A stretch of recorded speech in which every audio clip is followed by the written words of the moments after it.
no-confidence motion against Prime Minister Ranil Wickremesinghe has been in the making for quite some time. Coincidentally, the leadership of the United National Party is also facing a crisis from within. And then what's happening to the UN Human Rights Council in Geneva? Then we'll also discuss global politics, especially with the Russian presidential election. All these topics will be discussed right here on Vantage Point on News First, and joining me today as usual is veteran diplomat Dr. Dayan Jatilka. Good evening, Doctor, and thank you for joining us. Good evening. Thank you for having me on the show. Doctor, like I mentioned, the no-confidence motion against the Prime Minister, and he's also facing another issue, that's a leadership crisis from within the United National Party as well. Now, one of the main reasons when we go out and speak to the UNP grassroots is that they have lost faith after the defeat at the recent local government elections. Do you agree with that, Doctor? Well, yes and no, because it's not just the recent local government elections. As your station quite rightly said, there was a famous report in 2004, the NGP Panditaratna Commission report.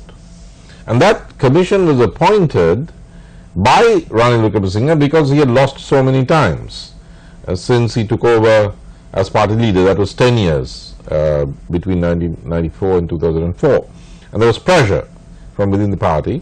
So he appointed this committee headed up by the former chairperson of the UNP, who had been appointed chairperson by none other than President George Awadra, NGP Panditaratna.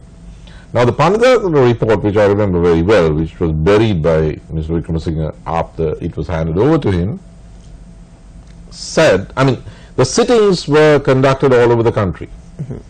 NGP Panditaratna sat with, spoke to UNP organizers, activists and supporters everywhere. Not just in one place? No. And he synthesized their views into this report. The report was so thorough. I mean, this is an experienced private sector professional with a public sector background as well, you know.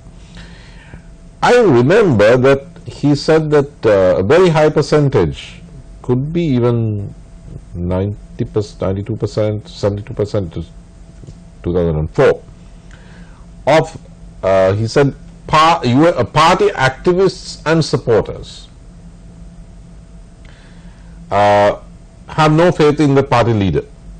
They have a problem with the party leader. And they say that they cannot sell him at the grassroots. So that was very clear. He then goes on to identify why Mr. Wickremesinghe is able to stay on as the leader. And he said that while an extraordinarily high percentage of party activists and supporters and organizers have no faith in Mr. Wickremesinghe as the leader, a lesser percentage, but still a plurality, about 52%, of the professionals who support the UNP are for Mr. Wickremesinghe. So there is a disproportionate influence of those who are known as professionals, the professional stratum within the UNP. They matter more, it seems, than the grassroots organizers. Of course, the professionals cannot organize an election campaign. It's the grassroots organizers who do. Now, already in 2004, they had lost faith in Mr. Wickremesinghe. But the support of the professionals continued and kept him going. So that is why I partly disagree with you that it's the results of the recent local authorities election. This is a very long running crisis of the UNP.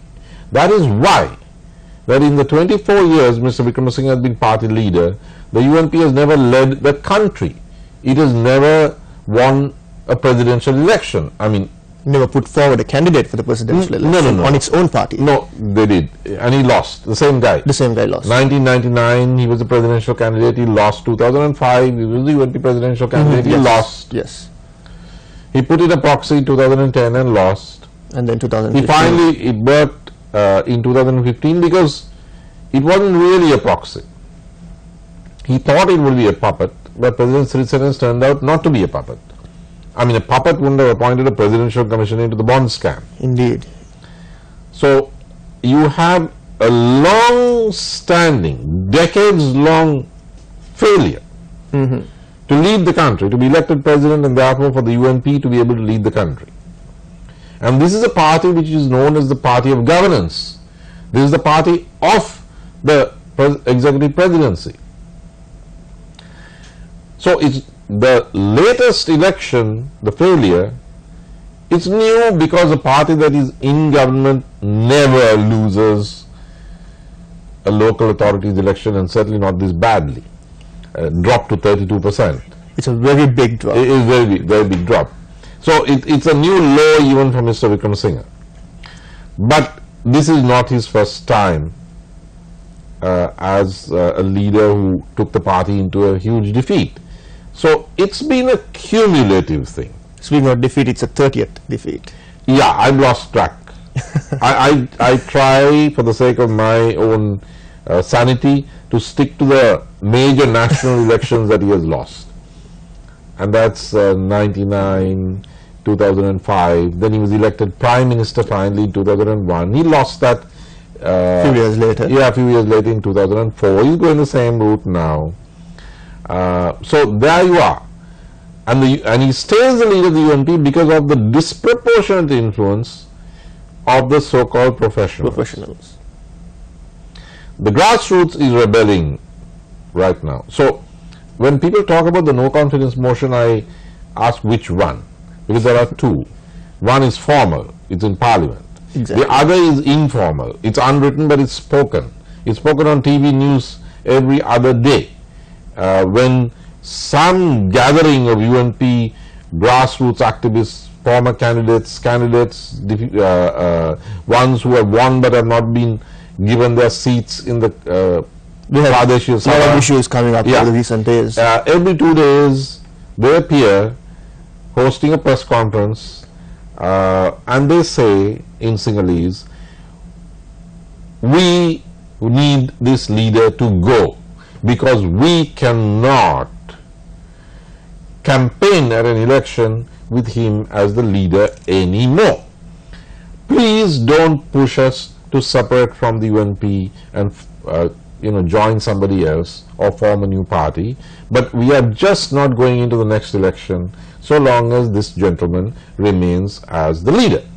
Now that happens every couple of days on television, and it is bound to have a disastrous effect on the UNP at the next elections, whichever those elections are. Now, of course, the UNP is once again has appointed a committee, and the committee has produced a report, and the report has been handed over to the party leadership, and it reminds me of, as they say, it's deja vu all over again. I mean, it's the Panditaratna report all over again. Wonderful choice of words there, Doctor. And there's one point I picked up in your response there, that's the executive presidency. We'll talk about the executive presidency and what's going to happen to the United National Party right after this break.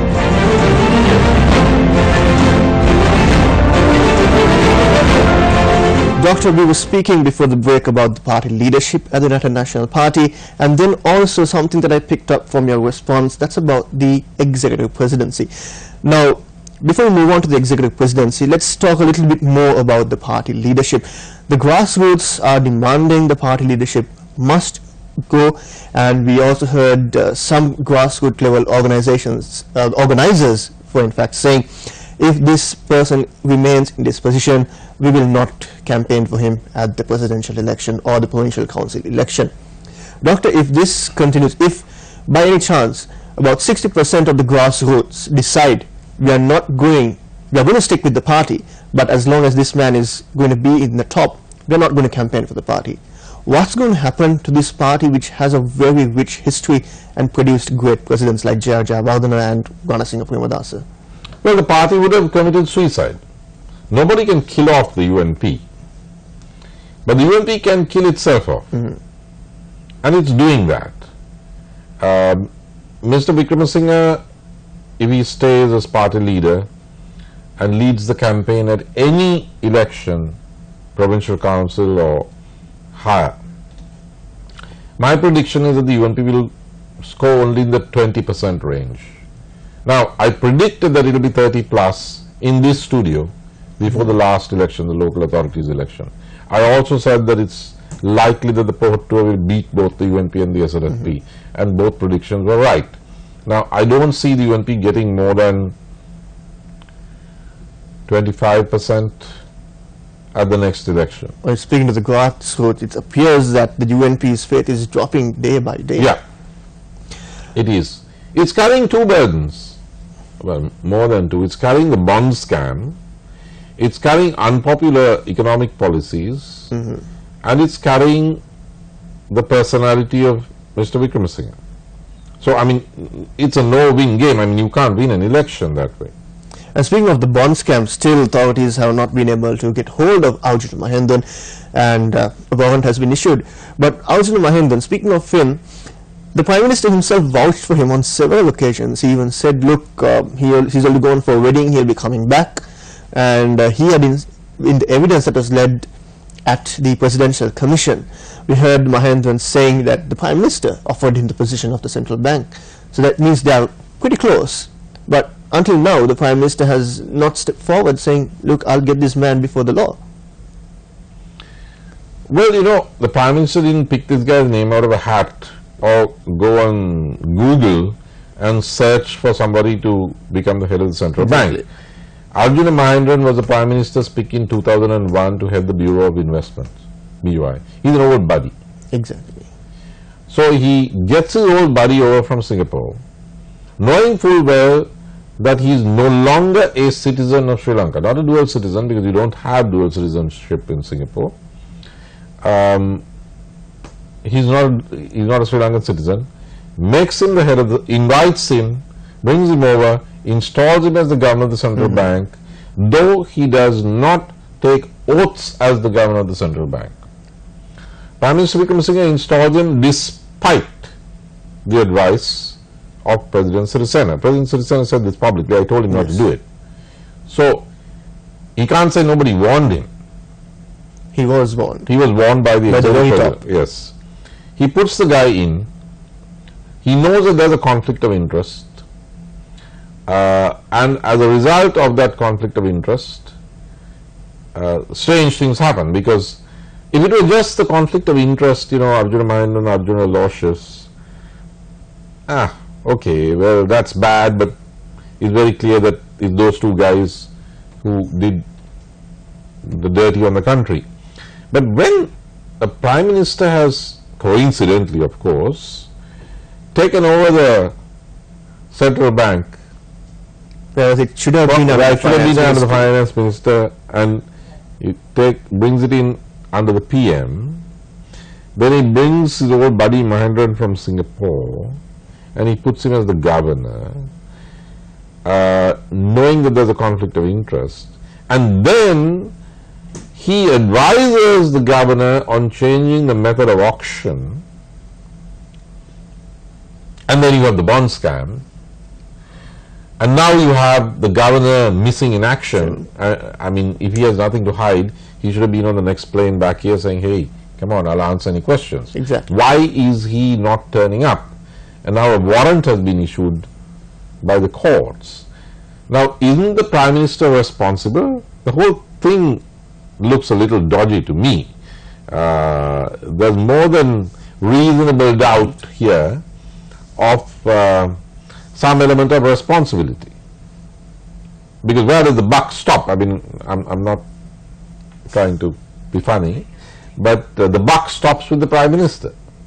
Seems like Mr. Arjuna Mahendran is trying to pull off another Udang Veeratunga or Vijay Mallya kind of scenario. Yeah, but those guys were small-time crooks in comparison to a guy who, and nobody knocked over a central bank before. Indeed. And this is the first time in history, I think, the central bank is in question. Exactly. Just from the bond scam, let's move on to another. And PM should resign on this because it's damaging his party. Indeed. I mean, if you care for your party, you know that you made a mistake. Let me be charitable. A mistake, and it's hurting your party. You know that somehow your personality and your policies are such that people don't vote for them. You know that you're not good at communicating with the public. And you're unpopular. I mean, basically you're not liked. Exactly. And you know that there are people from your party, elected representatives, who come on television every other day and say that they cannot and they are not going to campaign for the next election if you are leading. What kind of person stays on? You're not even successful. You keep losing elections. You can't make it to the presidency. You're taking your party down to defeat. You're being trashed by the grassroots of your own party. News, on the news, you have the resuscitation of the Panditaratna report and everything it's said about you. I mean, why are you staying as leader and killing off your party electorally? I think, Doctor, that's the main question even the grassroots and the general public have. Why is he still in that top position? Doctor, before we go into a short commercial break, I want to quickly ask you your thoughts on this following question. Now, the JVP is planning to move the 20th Amendment to the Constitution, which is to abolish the executive presidency. Now, since 1994, if I'm not mistaken, promises have been made to do away with the abolishment of the executive presidency. Doctor, very briefly, if you could explain to us, is it good to do away with the executive presidency, or should we have some limitation to it? Look, I think it's a crazy idea, especially after what happened in Ampara and Teldeni and Digana and the bond scam. I mean, look at it rationally, look at it practically. The Prime Minister was made the Minister of Law and Order on the 25th of February. But when Ampara ignited and then the Kandy district, the Prime Minister, who is no novice, he's been in cabinet from 1977, he knows how to work with the police and the special task force, but neither of those two institutions, including the elite STF, were effectively deployed to contain those Kandy. situations. If not for the executive presidency, we would not have been able to control that. It's President Sirisena who took over, declared emergency, used his powers as the Commander-in-Chief of the Armed Forces and the Minister of Defense, sent in the Army Chief to Kandy, deployed Chief of Staff Ravi Vijay Gunaratna, I believe, and managed to tamp down the riots. Now, what would have happened if we didn't have an executive presidency? What would have happened to the bond scam if we didn't have an executive presidency? Mr. Mahindan would still have been the governor of the central bank, and the bond scam would have been continuing. There would have been no presidential commission. So it is unconscionable that anybody, having experienced the value of having the balancing factor of the executive presidency in the recent past, should wish at this time to seek its abolition. Thank you very much, Doctor. Those are extremely valuable thoughts on the executive presidency. We'll have more to discuss right after this short commercial break. We were discussing about the motion of no confidence in Parliament, then the unofficial motion of no confidence on the grassroots in the United National Party, and the executive presidency and the 20th Amendment that is planned to be put forward by the JVP. At the same time, not in Sri Lanka but somewhere away in Geneva, something important is happening with regard to human rights. Now the sessions of the UN Human Rights Council is underway in Geneva, and Sri Lanka is also making a special appearance with a delegation of ministers. Dr. Dan Jaltilka, you've been in Geneva for most of your years, you've been deliberating about Sri Lanka. Where is Sri Lanka heading to this time around? Well, it's a bit of a circus, isn't it? I mean, you've got the High Commissioner who's going to present his interim report on Sri Lanka.